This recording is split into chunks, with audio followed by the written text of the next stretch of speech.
Good morning, everyone. We are happy to welcome you at our session, Citizenship Education Challenges and Trends in Eastern Partnership Region, Cases of EENCE Countries on behalf of Eastern European Network for Citizenship Education. Just before we start, I would like to share with you a couple of technical details.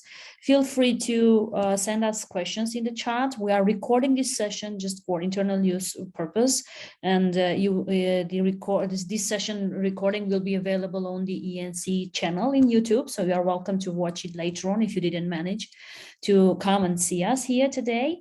And before we start, I would like also to make sure that you have some instruction on the agenda and Zoom usage. Please we will ask you to mute yourself in Zoom, and if you have any questions, feel free to write it in the chat so that we can sum up our meeting with a Q&A session and discuss it accordingly, all the questions that we get through chat. Our agenda consists of talk about the challenges of citizenship education and not only the situation of citizenship education in our regions. So let us kick off the meeting. If you have any questions, feel free to send me a message and I will answer it to you via chat. It is with great pleasure that I would like to share some information about us today, myself and Emil, we are speakers and a moderator for the session. My name is Tatevik. I am a member of Eastern European Network for Citizenship Education since 2015, and Coordination Council member and one of the co-founders. Today with me is Emil Orduhanyan. Emil is an expert at our network, and he's the president at Center for Citizenship Education and Political Studies in Armenia, PhD in Political Science and Associate Professor. Welcome, Emil. We are happy to have you here today. And thank you very much. Welcome, everyone.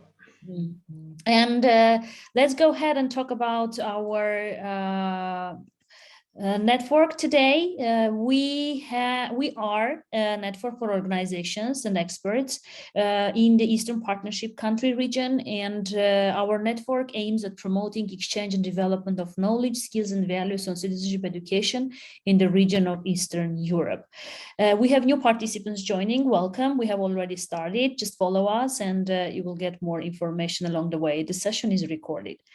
Actually, all the countries that are member of our network have active participation in our everyday work. We are realizing different type of projects starting from national, local, and international level on formal, non-formal education, on human rights, on discriminated groups, on media literacy, peace education for already 6 years. It is with my pleasure to constant the fact that we have really great annual events, one of which is on the screen.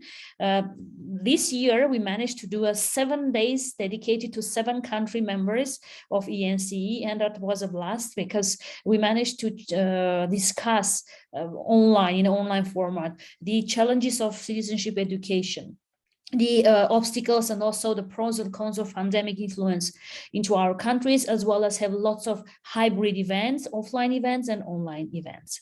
With this said, I would like to go ahead and give the word to Emil, but from the beginning, I would like to mention that all the information that you see on the slides and whatever research details that we are sharing with you are conducted by our network members, and the country profiles that we had been discussing and also outlining for the internal usage are represented here.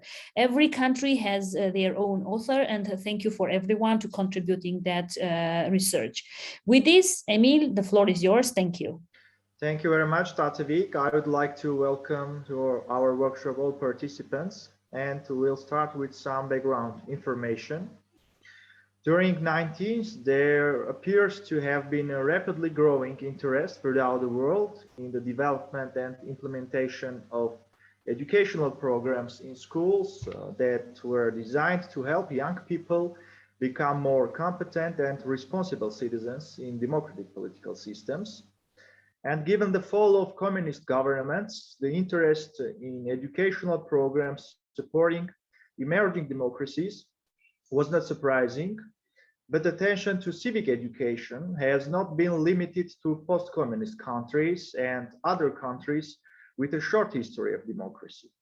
It is apparent that there is a widespread recognition in the established democracies as well that democracy requires more than writing of constitutions and the establishment of democratic institutions as well.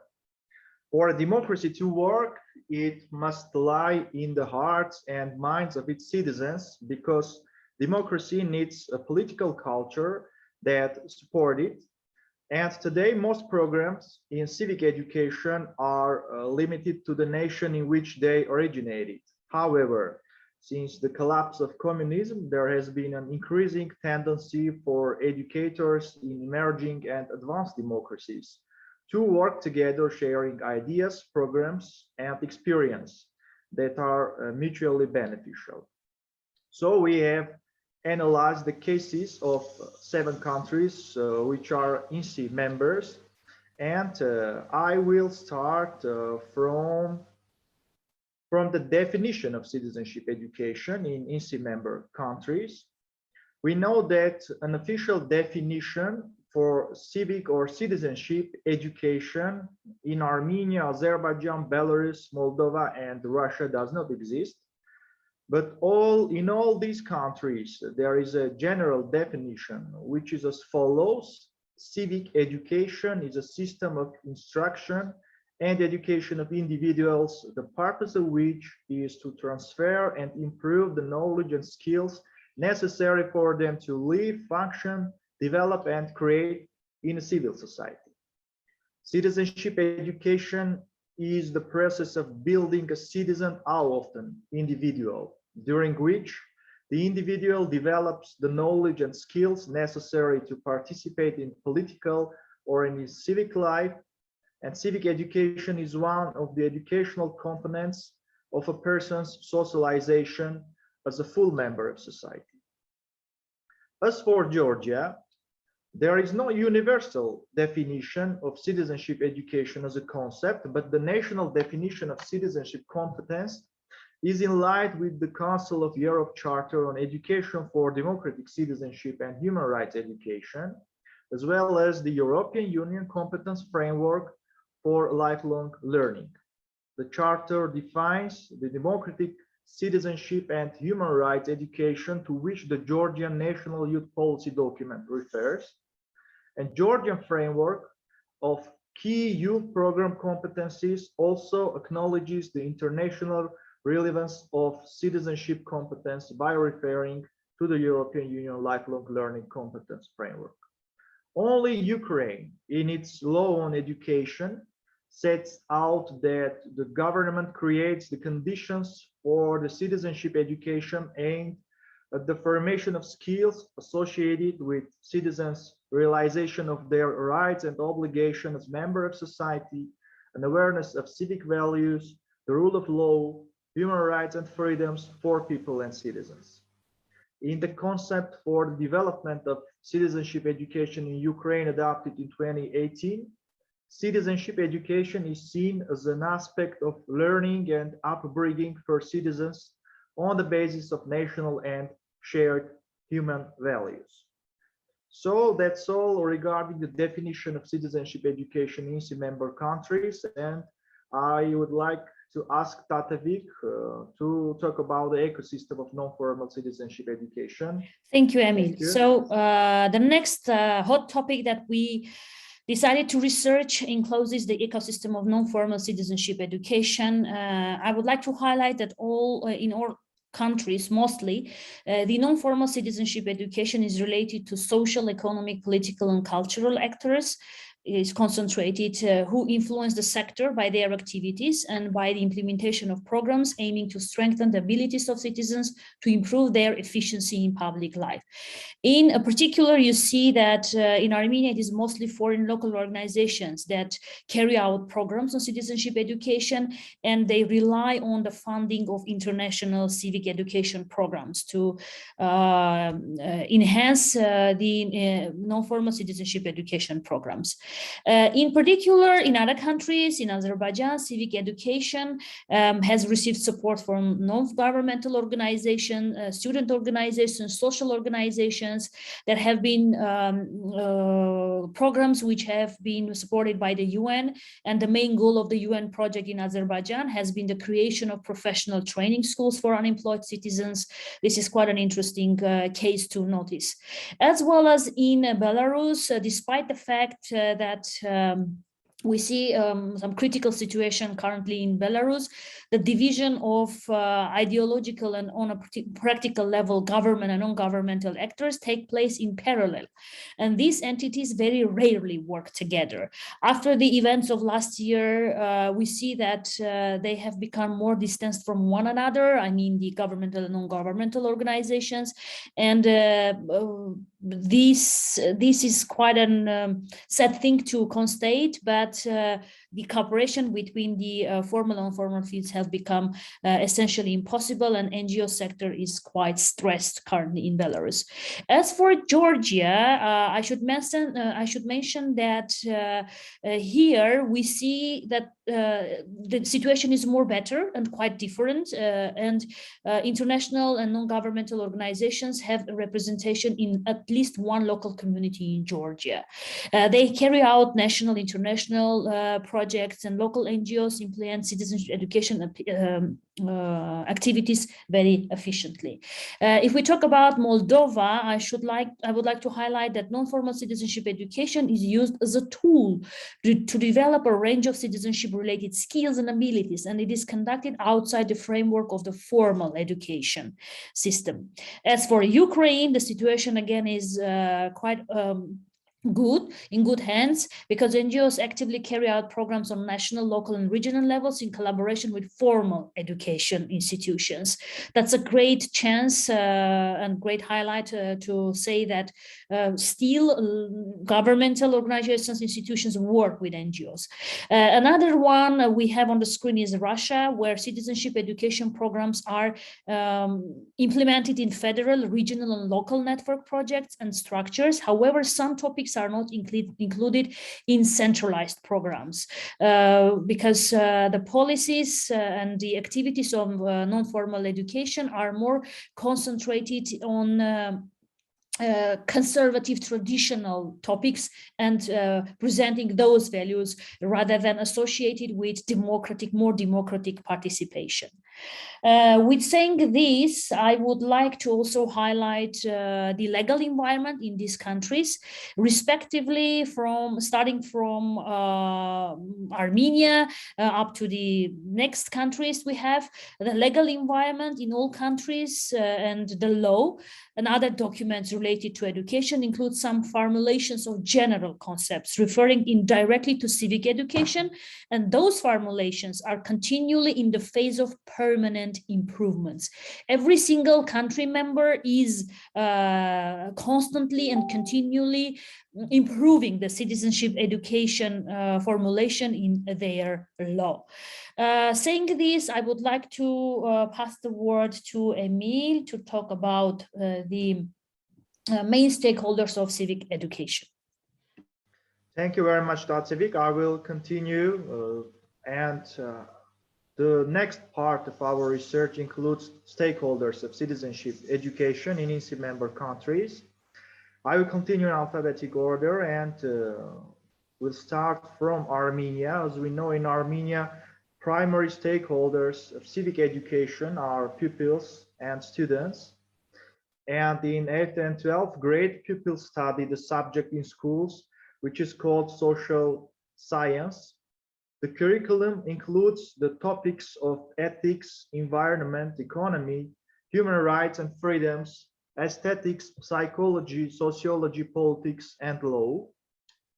Schools, universities, and NGOs, youth organizations, centers for young people, development and careers, hubs, student association, and public societies are the most active stakeholders which shape civic education in Azerbaijan. As for Belarus, in Belarus, participants in the field of citizenship education can be divided into 3 groups. The first group represents government structures, from schools to universities and pro-governmental public organizations. The second group are participants in civic society, such as political parties, business associations, professional societies, research centers, and independent media. And the third group relates to independent providers of citizenship education, as well as non-commercial organizations, initiatives, citizen campaigns, etc. As for Georgia, there are no bachelor's and master's degrees in Georgian higher education institution programs that train citizenship education teachers. But under the General Education Act, teachers are required to take care of students' personal development and civic awareness. Apart from the government institutions, non-governmental organizations are extensively involved in advocating the recognition of citizenship education, as well as in supporting citizenship education teachers' qualification development. In Moldova, a large number of interest parties are involved in citizenship education process, including pupils and teachers in schools and lyceums, local government bodies, NGOs working in the area of citizenship education and human rights, experts, the academic community, donors, and other actors. Moldova's academic community is not heavily involved in teaching citizenship, as it tends to see it as a subject to be taught in schools only.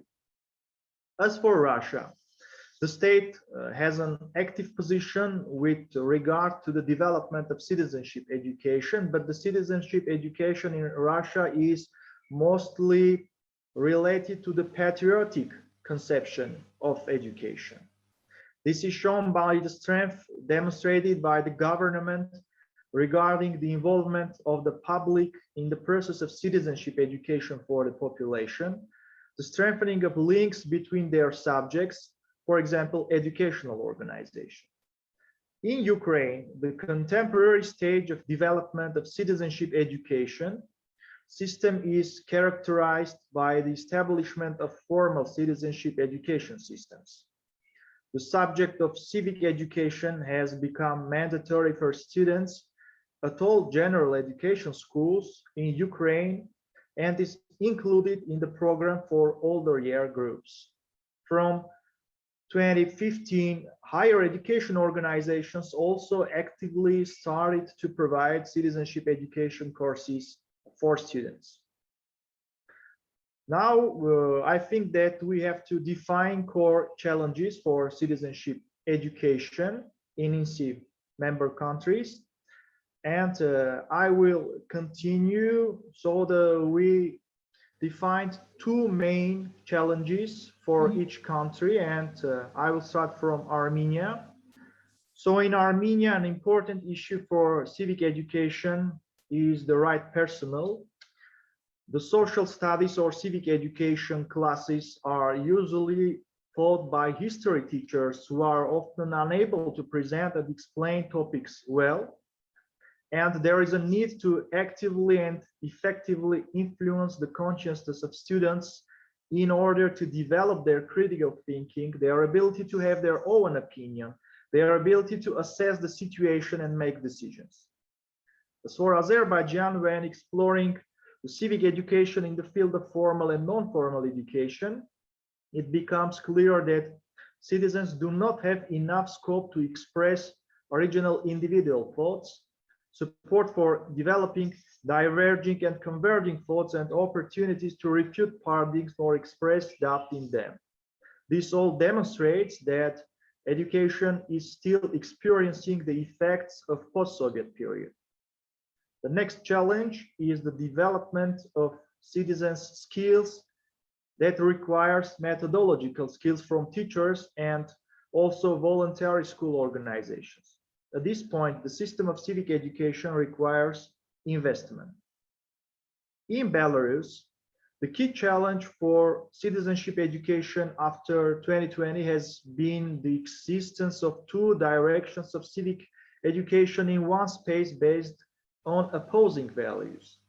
The resolution to this problem has been seen to be in the widening of democratic practices and political participation in order to bring about fundamental changes in the country to lead to the development in democratic organizations. However, in the situation of legal default after 2020, civic education was taken several steps in its constructive activities.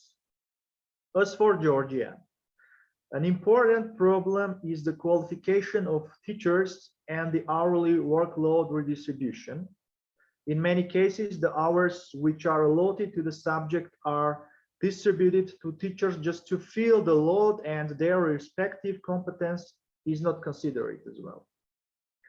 In the non-formal citizenship education setting, the challenges are around the lack of evidence identifying the distinctive role of each stakeholder in the local ecology of non-formal citizenship education.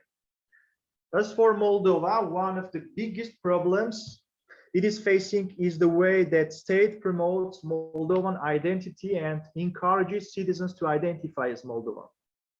The citizenship education provided to the population is the most widely used mechanism for promoting Moldovan national identity. In Transnistria, however, a whole generation has grown up over the last 30 years who do not see themselves as Moldovans, and this means that ideas surrounding identity and nationality represent a major challenge for the Moldova as a whole. In Russia, regardless of the general understanding of the need of intersectoral cooperation in the field of citizenship education, in practice, cooperation is complicated by a low level of mutual trust and differences in organizational cultures.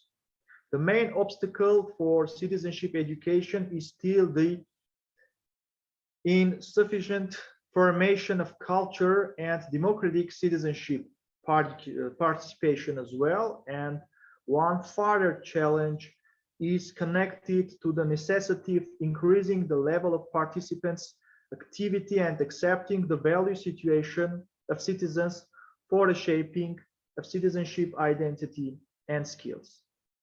As for Ukraine, there is a necessity to develop independent priorities for citizenship education, the shaping of critical thinking amongst the population in conditions of aggressive information propaganda and fake news, the search for real models of coordination between citizenship education and national or patriotic education, professional teachers, coaches for civic education, and the last one is the digitalization of educational processes.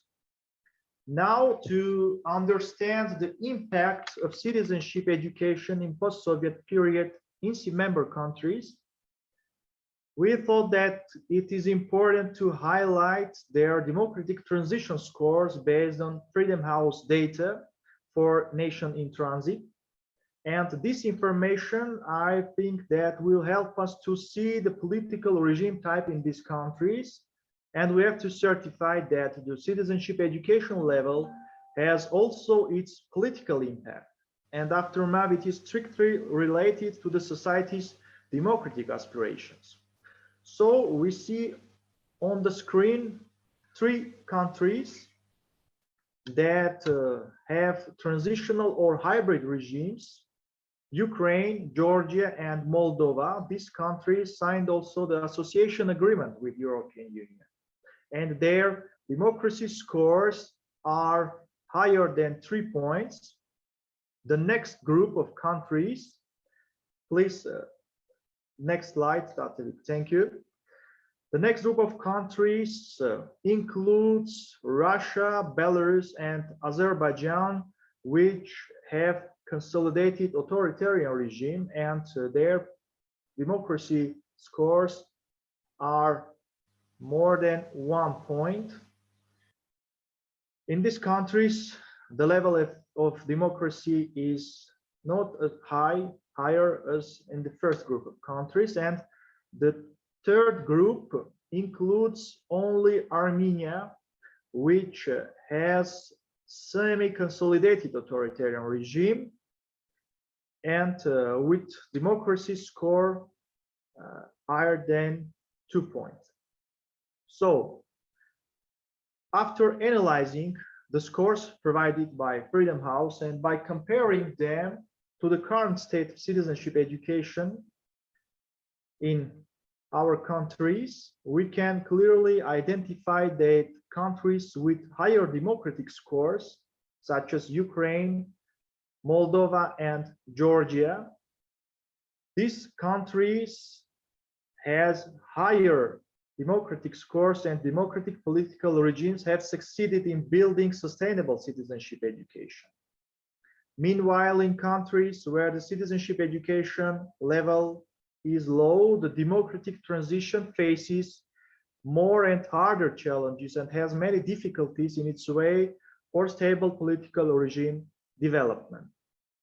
Those countries of Eastern Partnership that have already signed the association agreement with the European Union, such as Ukraine, Moldova, and Georgia, had a democratic promotion and are more flexible in developing the citizenship education in formal and non-formal fields. It means that the political regime type, the democracy score, have their impact also on citizenship education level. In addition to noting the emergence of international and local networks and the cooperation among teachers, educators, trainers, and other people working in the field of civic education in EENCE member states, it is necessary to comment upon pragmatic trends that appear in these societies. And I will ask Tatevik to present the general trends and recommendations for our countries. Thank you. Thank you so much, Emil, for introducing this part. Before we go for the trends and recommendations, dear participants, feel free to chat us your questions or let us know if you have any comments so far. Otherwise, we will continue. And thank you for joining today, by the way. Okay, so let's go ahead and do one more thing. I would like to highlight to discuss actually with you the citizenship education experiences of our countries as compared to European Union countries.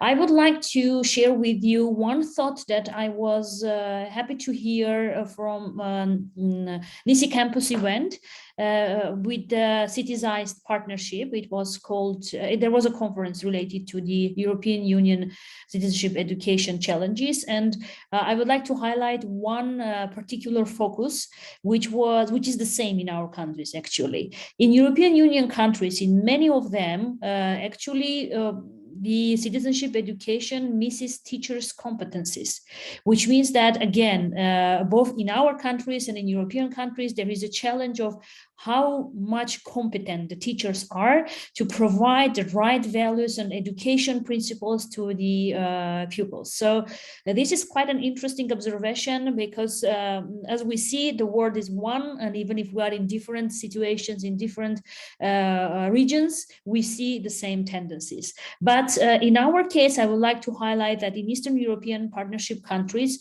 the pandemic has had a dual influence. One is from the perspective of, if we look into the conflicting countries, we see that education has been harmed from the perspective of availability. So we had to have online classes. There were difficulties with providing equipment, devices to some schools. Some countries were prepared to face these challenges. Some others were just simply not prepared and they were in crisis.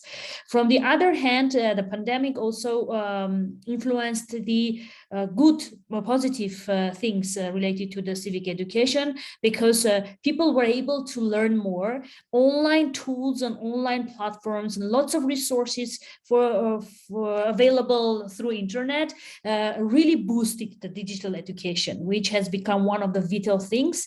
And people are now having the competencies using the offline methodologies, offline tools, and online methodologies and online tools to enhance their skills in civic education. By saying this, I would like to go through the trends and recommendations of civic education, citizenship education that we see in our countries in particular. After analyzing all the concepts about the stakeholders, about the law, about the overall ecosystems, we would like to say that now, at this point, conceptualization of civic education in terms of three related components exists in our countries. It means that many educators and experts working in these countries focus their programs upon the development of civic knowledge, civic skills, and civic virtues. In this regard, the main goal is to build a foundation of the practical implementation of these three components. I would like to open up these three components to you so that you understand what it consists of. Civic knowledge consists of fundamental ideas and information that learners must know and use to become effective and responsible citizens of a democracy. Civic skills include the intellectual skills needed to understand, explain, compare, and evaluate principles and practices of government and citizenship. They also include participatory skills and enable citizens to monitor and influence public policies. And civic virtues include the traits of character, dispositions, commitments necessary for the improvement of democratic governance and citizenship. So the combination of these three things is the one of the trends here. Another one I would like to highlight is the systematic and regular teaching in fundamental citizenship education core concepts.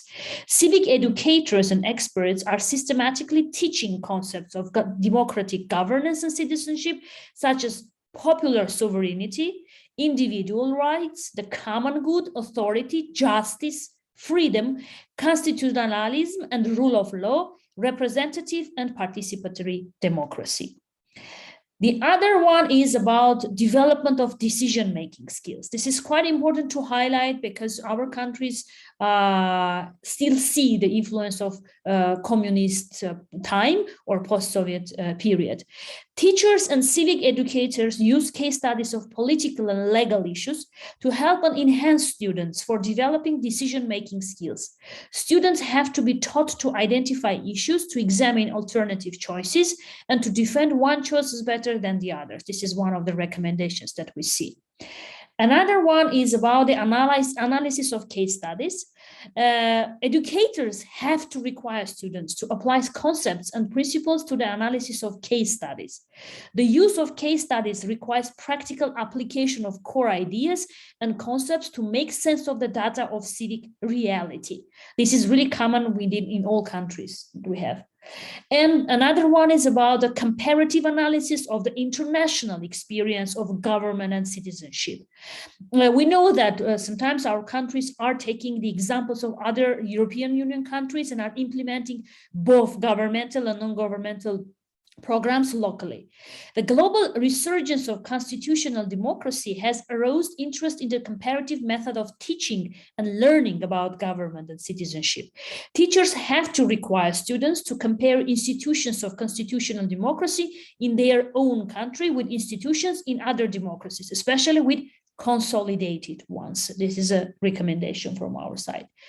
And the development of participatory culture and civic virtues through cooperative learning activities. What we see here is that teachers must emphasize cooperative learning in small groups, which requires students to work together to achieve a common goal. This is quite important for the overall development of the society as itself. Through this cooperative learning activity, students will develop various participatory skills and the civic virtues associated with them. Saying this, we should conclude that both academic content and process makes really the combined effort here. And both academic content and process, civic knowledge, virtues, and skills must be taught and learned in harmony to fulfill the mission of citizenship education, which is the development of individuals with the capacity to establish, maintain, and improve democratic governance and citizenship in their country and throughout the world. I would like also to kind of finish this trends and recommendation part with a nice quote from Kofi Annan, who says that education is a human right with immense power to transform.